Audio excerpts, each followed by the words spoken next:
The Wllws by Algernon Blackwood, 1907. 1. After leaving Vienna, and long before you come to Budapest, the Danube enters a region of singular loneliness and desolation, where its waters spread away on all sides regardless of a main channel, and the country becomes a swamp for miles upon miles, covered by a vast sea of low willow bushes.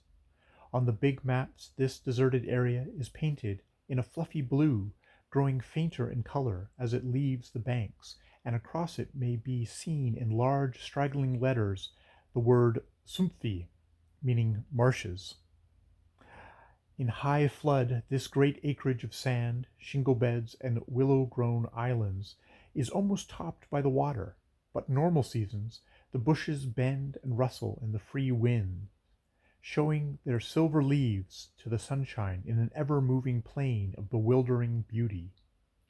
These willows never attain to the dignity of trees. They have no rigid trunks. They remain humble bushes, with rounded tops and soft outline, swaying on slender stems that answer to the least pressure of the wind, supple as grasses, and so continually shifting that they somehow give the impression that the entire plain is moving and alive. For the wind sends waves rising and falling over the whole surface, waves of leaves instead of waves of water, green swells like the sea too, until the branches turn and lift, and then silvery white as their undersides turn to the sun. Happy to slip beyond the control of the stern banks, the Danube here wanders about at will among the intricate network of channels intersecting the islands everywhere with broad avenues down which the water pour with a shouting sound, making whirlpools, eddies, and foaming rapids, tearing at the sandy banks, carrying away masses of shore and willow clumps, and forming new islands innumerably which shift daily in size and shape, and possess at best an permanent life, since the flood time obliterates their very existence. Properly speaking, this fascinating part of the river's life begins soon after leaving Pressburg, and we, in our Canadian canoe, with gypsy tent and frying pan on board, reach it on the crest of a rising flood about mid-July. That very same morning, when the sky was reddening before sunrise, we had slipped swiftly through still sleeping Vienna, leaving it a couple of hours later in a mere patch of smoke against the blue hills of the Winterwald on the horizon. We had breakfasted below fishermen under a grove of birch trees roaring in the wind, and had then swept on the tearing current past Orth, Hainburg, Petronell, and the old Roman Khartoum of Marcus Aurelius, and so under the frowning heights of Thelsen on the spur of the Carpathians, where the march steals in quietly from the left, and the frontier is crossed between Austria and Hungary.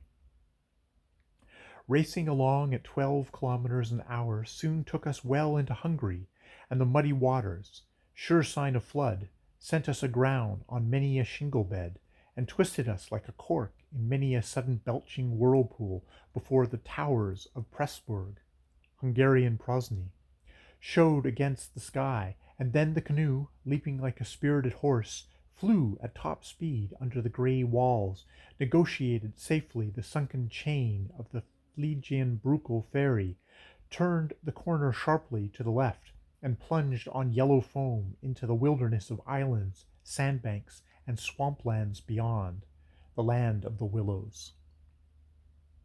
The change came suddenly, as when a series of bioscope pictures snaps down on the streets of a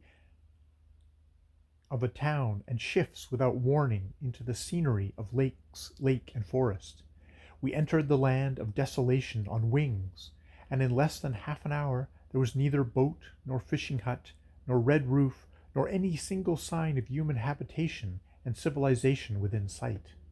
The sense of remoteness from the world of humankind, the utter isolation, the fascination of this singular world of willows, winds, and waters, instantly laid its spell upon us both, so that we allowed laughingly to one another that we ought by rights to have held some special kind of passport to admit us, and that we had, somewhat audaciously, come without asking leave into a separate little kingdom of wonder and magic, a kingdom that was reserved for the use of others who had a right to it, with everywhere unwritten warnings to trespassers for those who had the imagination to discover them. Though still early in the afternoon, the ceaseless buffeting of a most tempestuous wind made us feel weary, and we at once began casting about for a suitable camping ground for the night. But the bewildering character of the islands made landing difficult. The swirling flood carried us inshores and then swept us out again. The willow branches tore our hands as we seized them to stop the canoe, and we pulled many a yard of sandy bank into the water at length we shot with a great sideways blow from the wind into a backwater and managed to beach the bows in a cloud of spray. Then we lay panting and laughing after our exertions on the hot yellow sand, sheltering from the wind, and in the full blaze of a scorching sun, a cloudless blue sky above, and an immense army of dancing, shouting willow bushes closing in from all sides, shining with spray and clapping their thousand little hands as though to applaud the success of our efforts.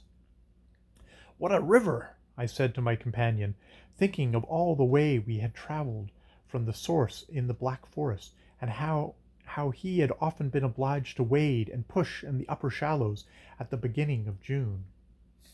"Won't stand much nonsense now, will it?" he said, pulling the canoe a little farther into safety up the sand, and then composing himself for a nap. I lay by his side, happy and peaceful in the bath of elements, water, wind, sand, and the great fire of the sun, thinking of the long journey that lay behind us, and of the great stretch before us to the Black Sea, and how lucky I was to have such a delightful and charming traveling companion as my friend, the Swede. We had made many similar journeys together, but the Danube, more than any other river I knew, impressed us from the very beginning with its aliveness. From its tiny bubbling entry into the world among pine-wood gardens of Donskian, until this moment when it began to play the great river game of losing itself among the deserted swamps, unobserved, unrestrained, it had seemed to us like following the growth of some living creature. Sleepy at first, but later developing violent desires as it became conscious of its deep soul, it rolled like some huge fluid being through all the countries we had passed, holding our little craft on its mighty shoulders, playing roughly with us sometimes, yet always friendly and well-meaning, till at length we had come inevitably to regard it as a great personage. How indeed could it be otherwise, since it told us so much of its secret life? At night we heard it singing to the moon as we lay in our tent, uttering that odd sibilant note peculiar to itself, and said to be caused by the rapid tearing of the pebbles along its bed, so great is its hurrying speed. We knew, too, the voice of its gurgling whirlpools, suddenly bubbling up on a surface previously quite calm, the roar of its shallow and swift rapids, its constant steady thundering below all mere surface sounds, that ceaseless tearing of its icy waters at the banks, how it stood up and shouted when the rains fell flat upon its face, how its laughter roared out when the wind blew upstream and tried to stop its growing speed. We knew all its sounds and voices, its tumbling and foamings, its unnecessary splashing against the bridges, that self-conscious chatter when there were hills to look on, the affected dignity of its speech when it passed through the little towns, far too important to laugh, and all these faint, sweet whisperings when the sun caught it fairly in some slow curve and poured down upon it till the steam rose. It was full of tricks, too, in its early life before the great world knew it. There were places in the upper reaches among the Swabian forests when yet the first whispers of its destiny had not reached it, where it elected to disappear through holes in the ground, to appear again on the other side of porous limestone hills, and start a new river with another name, leaving, too, so little water in its own bed that we had to climb out and wade and push the canoe through miles of shallows. And a chief pleasure in those early days of its irresponsible youth was to lie low, like Brer Fox, just before the little turbulent tributaries came to join it from the Alps, and to refuse to acknowledge them when in, but to run for miles side by side, the dividing line well marked, the very levels different, the Danube utterly declining to recognize the newcomer. Below Passau, however, it gave up this particular trick, for there the Inn comes in with a thundering power impossible to ignore, and so pushes and incommodes the parent river that there is hardly room for them in this long twisting gorge that follows, and the Danube is shoved this way and that against the cliffs, and forced to hurry itself with great waves and much dashing to and fro in order to get through in time. And during the fight our canoe slipped down from its shoulder to its breast, and had the time of its life among the struggling waves.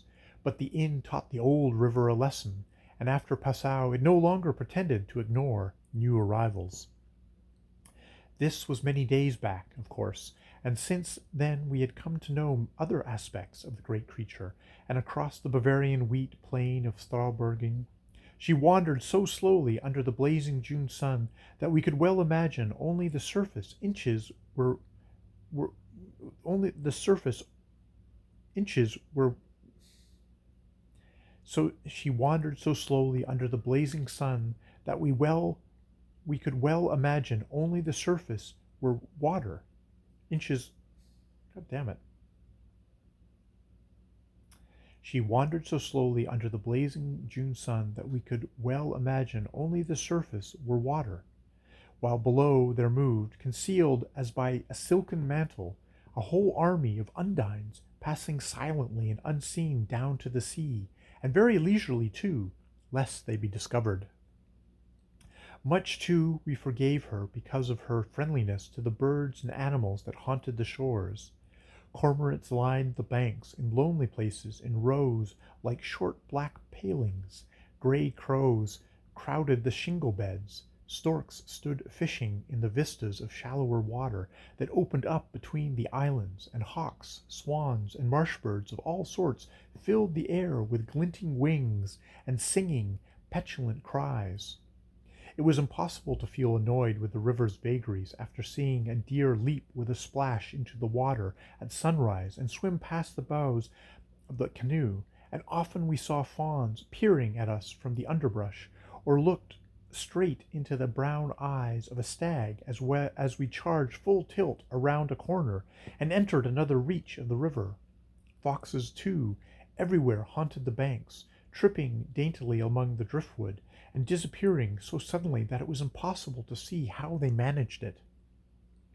But now, after leaving Pressburg, everything changed a little, and the Danube became more serious. It ceased trifling. It was halfway to the Black Sea, within seeming distance almost of other, stranger countries where no trick would be permitted or understood. It became suddenly grown up, and claimed our respect, and even our awe. It broke out into three arms, for one thing, that only met again 100 kilometers farther down, and for a canoe there were no indications which one was intended to be followed. "If you take a side channel," said the Hungarian officer we met at Pressburg's shop while we buying provisions, "you may find yourself, when the flood subsides, 40 miles from anywhere, high and dry. You may easily starve. There are no people, no farms, no fishermen. I warn you not to continue. The river, too, is still rising, and this wind will increase." The rising river did not alarm us in the least, but the matter of being left high and dry by a sudden subsidence of the waters might be serious, and we had consequently lain in an extra stock of provisions. For the rest, the officer's prophecy held true, and the wind, blown down a perfectly clear sky, increased steadily till it reached the dignity of a westerly gale. It was earlier than usual when we camped, for the sun was a good hour or two from the horizon, and leaving my friend still asleep on the hot sand, I wandered about in desultory examination of our hotel. The island, I found, was less than an acre in extent, a mere sandy bank standing some 2 or 3 feet above the level of the river. The far end, pointing into the sunset, was covered with flying spray which tremendous wind drove off the crests of the broken waves. It was triangular in shape, with the apex upstream. I stood there for several minutes, watching the impetuous crimson flood bearing down with a shouting roar, dashing in waves against the bank as though to sweep it bodily away, and then swirling by in two foaming streams on either side. The ground seemed to shake with the shock and rush, while the furious movement of the willow bushes, as the wind poured over them, increased the curious illusion that the island itself actually moved. Above, for a mile or two, I could see the great river descending upon me. It was like looking up the slope of a sliding hill, white with foam, and leaping up everywhere to show itself to the sun. The rest of the island was too thickly grown with willows to make walking pleasant, but I made the tour nevertheless.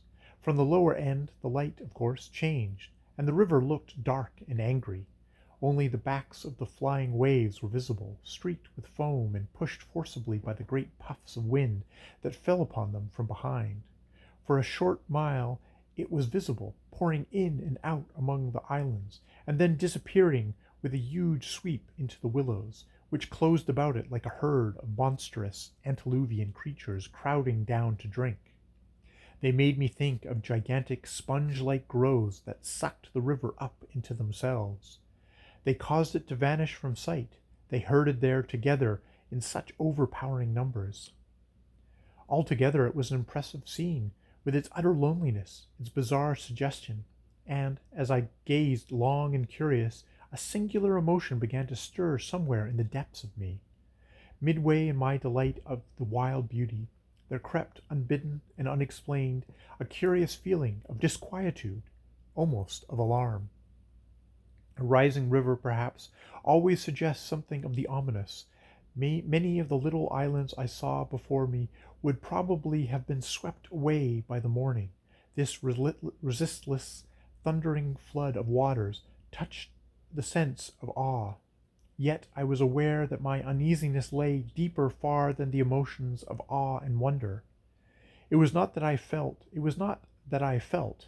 nor had it directly to do with the power of the driving wind, this shouting hurricane that might almost carry up a few acres of willows into the air and scatter them like so much chaff over the landscape. The wind was simply enjoying itself, for nothing rose out of the flat landscape to stop it, and I was conscious of sharing its great game with a kind of pleasurable excitement. Yet this novel emotion had nothing to do with the wind.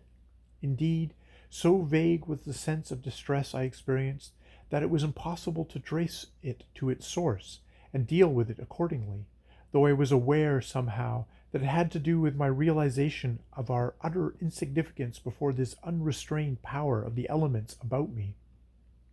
The huge grown river had something to do with it too, a vague, unpleasant idea that we had somehow trifled with these great elemental forces in whose power we lay helpless every hour of the day and night.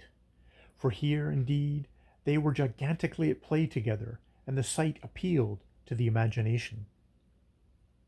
But my emotions, so far as I could understand it, seemed to attach itself more particularly to the willow bushes, to these acres and acres of willows, crowding, so thickly grown there, swarming everywhere the eye could reach, pressing upon the river as though to suffocate it, standing in dense array mile after mile beneath the sky, watching, waiting, listening. And apart quite from the elements, the willows connected themselves subtly with my malaise, attacking the mind insidiously somehow by reason of their vast numbers, and contriving in some way or the other to represent to the imagination a new and mighty power, a power, moreover, not altogether friendly to us. Great revelations of nature, of course, never fail to impress in one way or another, and I was no stranger to moods of the kind. Mountains overawe and oceans terrify, while the mystery of great forests exercise a spell peculiarly its own. But all these, at one point or another, somewhere link on intimately with human life and human experience. They stir comprehensibly, even if alarming emotions. They tend on the whole to exalt. With this multitude of willows, however, it was something far different, I felt. Some essence emanated from them that besieged the heart. A sense of awe awakened, true, but of awe touched somewhere by a vague terror.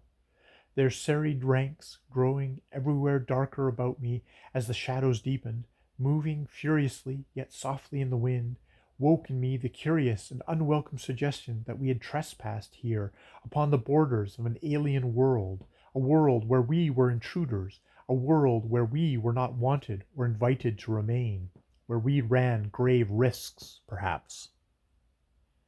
The feeling, however, though it refused to yield its meaning entirely to analysis, did not at the time trouble me by passing into menace. Yet it never left me quite, even during the very practical business of putting up the tent in a hurricane of wind and building a fire for the stew pot. It remained just enough to bother and perplex, and to rob a most delightful camping ground of a good portion of its charm. To my companion, however, I said nothing, for he was a man I considered devoid of imagination. In the first place, I could never have explained to him what I meant, and in the second, he would have laughed stupidly at me if I had. There was a slight depression in the center of the island, and here we pitched the tent. The surrounding willows broke the wind a bit. "Poor camp," observed the imperturbable Swede when at last the tent stood upright. "No stones and precious little firewood. I'm for moving on early, eh? This sand won't hold anything." But the experience of a collapsing tent at midnight had taught us many devices, and we made the cozy gypsy house as safe as possible, and then set about collecting a store of wood to last till bedtime. Willow bushes drop no branches, and driftwood was our only source of supply. We hunted the shores pretty thoroughly. Everywhere the banks were crumbling as the rising flood tore at them and carried away great portions with a splash and a gurgle. "The island's much smaller than when we landed," said the accurate Swede. "It won't last long at this rate. We better drag the canoe close to the tent and be ready to start at a moment's notice. I shall sleep in my clothes."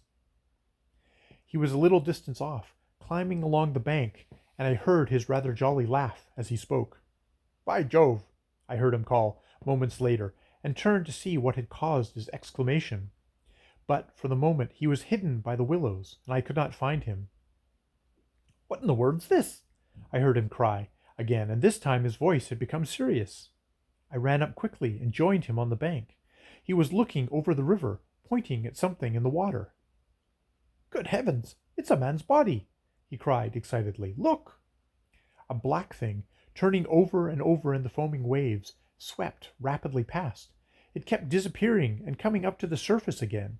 It was about 20 feet from shore, and just as it was opposite to where we stood, it lurched round and looked straight at us. We saw its eyes reflecting in the sunset, and gleaming an odd yellow as the body turned over. Then it gave a swift gulping plunge and dived out of sight in a flash. "An otter, by gad!"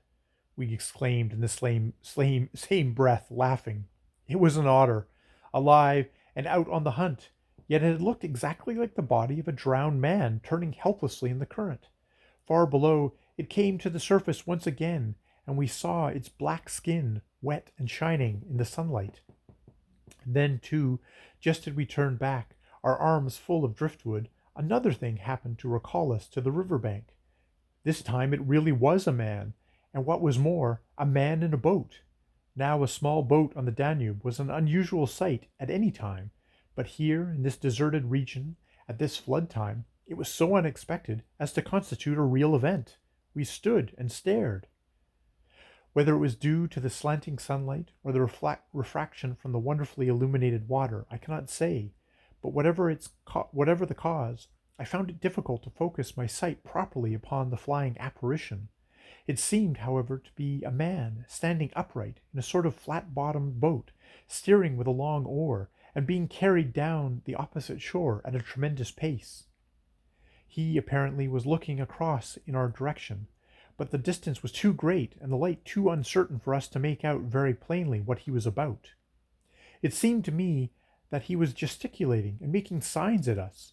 His voice came across the water to us, shouting something furiously, but the wind drowned it so that no single word was audible. There was something curious about the whole appearance, man, boat, signs, voice, that made an impression on me that all out of proportion to its cause. "He's crossing himself," I cried. "Look, he's making the sign of the cross." "I believe you're right," the Swede said, shading his eyes with his hand and watching the man out of sight. He seemed to be gone in a moment, melting away down there into the sea of willows, where the sun caught them in the bend of the river and turned them into a great crimson wall of beauty. Mist, too, had begun to rise, so that the air was hazy. "But what in the world is he doing at nightfall on a flooded? What is he doing at nightfall on this flooded river?" I said, half to myself. "Where is he going at such a time? And what did he mean by all his signs and shouting? Do you think he wished to warn us about something?" "He saw our smoke and thought we were spirits, probably," laughed our companion. "These Hungarians believe all sorts of rubbish. You remember the shopwoman at Pressburg warning us to no one ever landed here because it belonged to some sort of beings outside of man's world. I suppose they believe in fairies and elementals, possibly demons too. That peasant in the boat saw people on the island for the first time in his life," he added, after a slight pause, "and it scared him. That's all." The Swede's tone of voice was not convincing, and his manner lacked something that was usually there. I noticed the change instantly while he talked, though without being able to label it precisely. "If they had enough imagination," I laughed loudly. I remembered to make as much noise as I could. "They might as well people a place like this with the old gods of antiquity. The Romans must have haunted all this region more or less with their shrines and sacred groves and elemental deities." The subject dropped, and we returned to our stew pot, for my friend was not given to imaginative conversation as a rule. Moreover, just then I remembered feeling distinctly glad that he was not imaginative. His stolid, practical nature seemed to me welcome and comforting.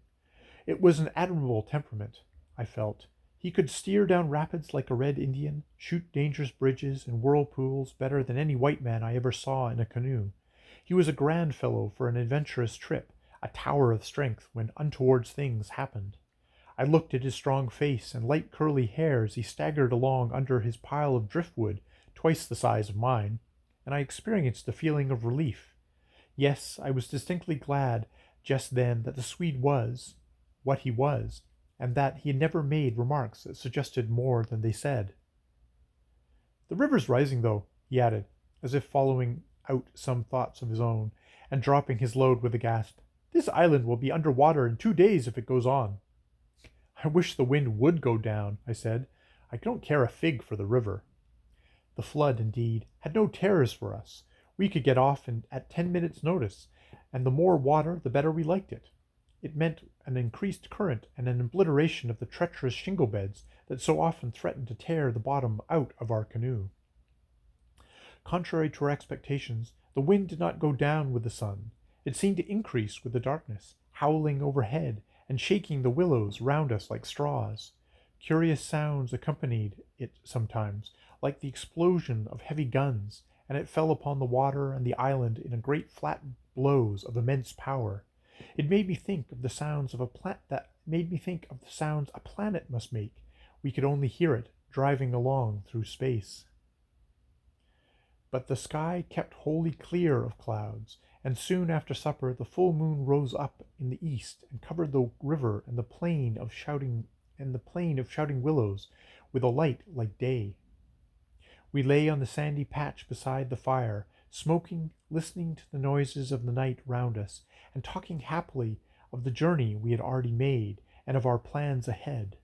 The map lay spread in the door of the tent, but the high wind made it hard to study, and presently we lowered the curtain and extinguished the lantern.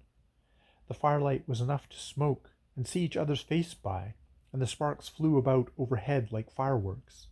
A few yards beyond, the river gurgled and hissed, and from time to time a heavy splash announced the falling away of further portions of the bank. Our talk, I noticed, had to do with the faraway scenes and incidents of our first camp in the Black Forest, or of other subjects altogether remote from the present setting, for neither of us spoke of the actual moment more than was necessary, almost as though we had agreed tacitly to avoid discussion of the camp and its incidents. Neither the otter nor the boatman, for instance, received the honor of a single mention, though ordinarily these would have furnished discussions for the greater part of the evening. They were, of course, distinct events in such a place. The scarcity of wood made it a business to keep the fire going, for the wind that drove the smoke in our faces whenever we sat helped at the same time to make a forced draught. We took it in turn to make some foraging expeditions into the darkness, and the quantity the Swede brought back always made me feel that he took an absurdly long time finding it, for the fact was I did not care much about being left alone, and yet it always seemed to me to be my turn to grub about the bushes or scrabble along the slippery banks in the moonlight. The long day's battle with the wind and water, such wind and such water, had tired us both, and an early bed was the obvious program. Yet neither of us made the move for the tent. We lay there, tending the fire, talking in a desultory fashion, peering about us into the dense willow bushes, and listening to the thunder of wind and river. The loneliness of the place had entered our very bones, and silence seemed natural, for after a bit the sound of our voices became a trifle unreal and forced. Whispering would have been the fitting mode of communication, I felt, and the human voice always rather absurdly amid I felt, and the human voice, always rather absurd amid the roar of the elements, now carried with it something almost illegitimate. It was like talking out loud in church, or in some place where it was not lawful, perhaps not quite safe, to be overheard. The eeriness of this lonely island, set among the million willows, swept by hurricane and surrounded by hurrying deep waters, touched us both, I fancy. Untrod by man, almost unknown to man, it lay there beneath the moon, remote from human influence, on the frontier of another world. An alien world, a world tenanted by willows only and the sound of willows, and we, in our rashness, had dared to invade it, even to make use of it. Something more than the power of its mystery stirred in me as I lay on the sand, feet to the fire, and peered up through the leaves at the stars. For the last time I rose to get firewood. "When this is burnt up," I said firmly, "I shall turn in," and my companion watched me lazily as I moved off into the surrounding shadows. For an unimaginative man, I thought he seemed unusually receptive that night, unusually open to suggestion of things other than sensory. He too was touched by the beauty and loneliness of the place. I was not altogether pleased, I remember, to recognize this slight change in him, and instead of immediately collecting sticks, I made my way to the far point of the island, where the moonlight on plain and river could be seen to better advantage. The desire to be alone had come suddenly upon me. My former dread returned in force. There was a vague feeling in me I wished to face and probe to the bottom. When I reached the point of sand jutting out among the waves, the spell of the place descended upon me with a positive shock. No mere scenery could have produced such an effect. There was something more here, something to alarm. I gazed across the waste of wild waters. I watched the whispering willows. I heard the ceaseless beating of the tireless wind, and, one and all, each in its own way, stirred in me this sensation of strange distress.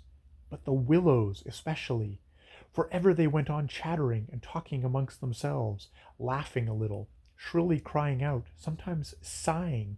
But what was it that they made so much to do about belonged to the secret life of the great plain they inhabited?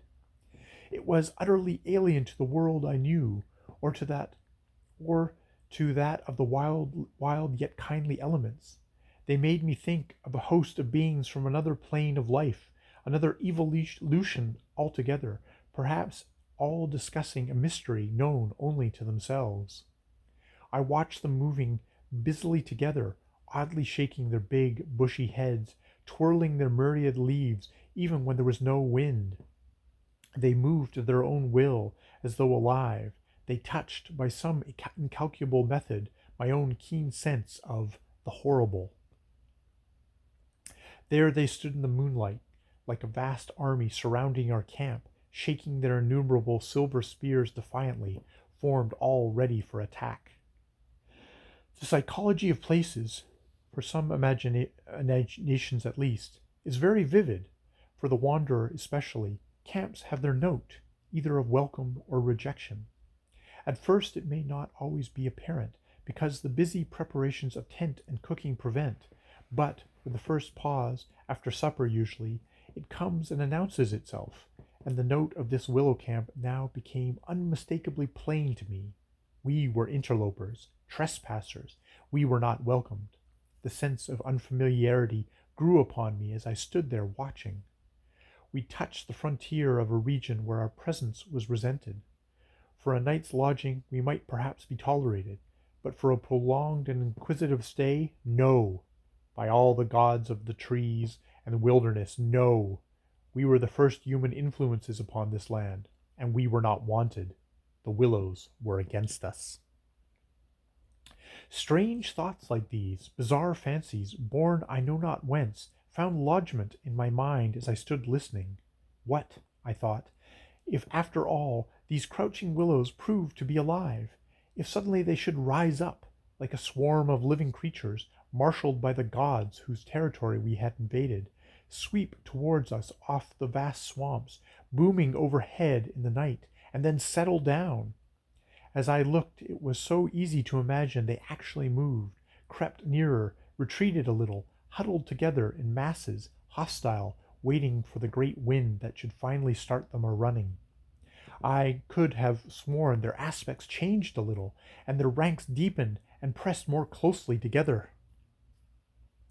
The melancholy shrill cry of a night bird sounded overhead, and suddenly I nearly lost my balance as the piece of bank I stood upon fell with a great splash into the water, undermined by the flood. I stepped back just in time, and went on hunting for firewood again, half laughing at the odd fancies that so crowded thickly into my mind and cast their spell upon me.